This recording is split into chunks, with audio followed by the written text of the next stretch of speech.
çıra der men çıra Koyup gitmeyin men çıra Salamu aleyküm. Ve aleykümselam. 2 adım yattıra bize bir adımlık yer var da o. Kim kovalsa şonu alacaktır neyse olayım. Öyle oturum. Sizin adınız ne mi? Men değilim. O ne öyle? Adınız değil mi? Lakamınız mı? Adınız. Düşünün böyle. Sizin adınız ne mi? Adı Oraz. Salam Cenab Oraz. Salam. Hoş gördük ikinizden. Daşka sıfatınıza, katımınıza çeken yönü hasiyetinize biraz kendimden ok veriyor. Hava başlayalım onunla interviewa. Sizin kârınız ne mi? Kârim anatomi, muallimi. Oho. Anatomi muallim ha? Diysen koy. Sizin kârınız ne mi? Sopi deruş gedaymen.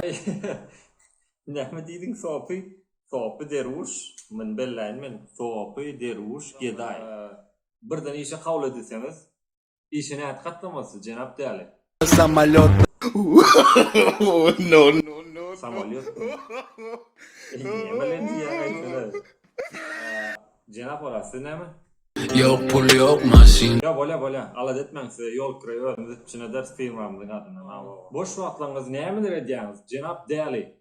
Öyde tapılam okan bowling all day. Hay, sen öyde durmayan calayların köremeyelim dostum.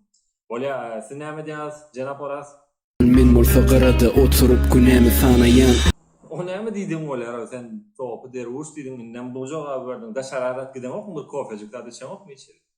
Bağışla pulum yok git oraya çürüdü. Ay şu fakirin ayağıda kovdalım.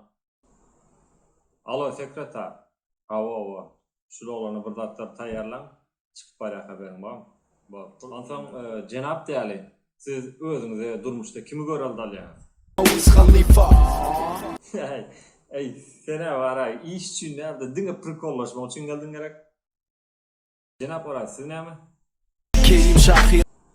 Ha bizim usta şahirimiz Kerim hava. Benim halayan şu an gatov hava. Yani interview'un neticesine göre biz bir adam alıp şu neticeye göre bugün iş alıp bilecek adamımız Cenab Oraz. Siz iş alırsınız.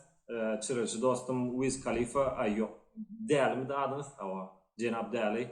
Size kaydıyorum. Hava minnettar. Ey tikene oğlan yanındaki gülküm. Şundan mı? Birinciden güldel ağaç ve ikinciden mağam gayret edin prikol tutup olamadan gayda evin. Şapi. Çıra çıra çıra çıra çıra çıra çıra çıra çıra çıra çıra